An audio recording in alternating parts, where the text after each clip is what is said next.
Assalamu алейкум, урматтуу Дон Кабар YouTube каналыбыздын көрүүчүлөрү, апалар, эже карындаштар, бүгүнкү 8 март майрамыңыздар менен дагы бир жолу куттуктамакчымын. Алардын ичинен өзгөчө биздин подписчик айымдарды куттуктайм. Ар дайым бизге лайк басып, комментарий жазып, биз менен чогуу болуп курс валютарды көрүп турат.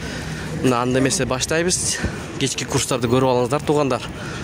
Оң тарапта кызыл подписаться кнопкасы бар, ошону басып, бизге каттала кетсеңиздер, эгер каттала элек болсоңуздар. Мына кеттик.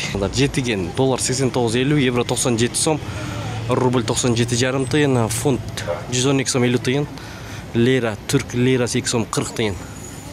Инвест, туугандар. Доллар 89.50, евро 97 сом 30 тыйын, рубль 0,74, юань 12 сом. Туугандар, Бакай банкты көрөбүз. Бакай банк ар дайым иштейт, майрамдарга да карабайт.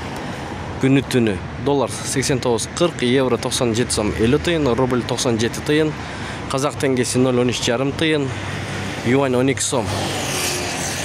Саат 8:30 карата курс валюталарды көрүп атасыздар. Гранд кеш доллар 89.50, евро 96 сом 80 тыйын, рубль 0,74, фунт 113 сом 10 тыйын. Анын жанында мо эки обменканы чогуу көрүңүздөр. Доллар 89.50, евро 96 сом 80 тыйын, рубль 0,74, фунт 113 сом. Мурас доллар 89.50, евро 97 сом, рубль 0,72. Бүгүн курс ушундай болду, туугандар. Сак саламатта туруңуздар.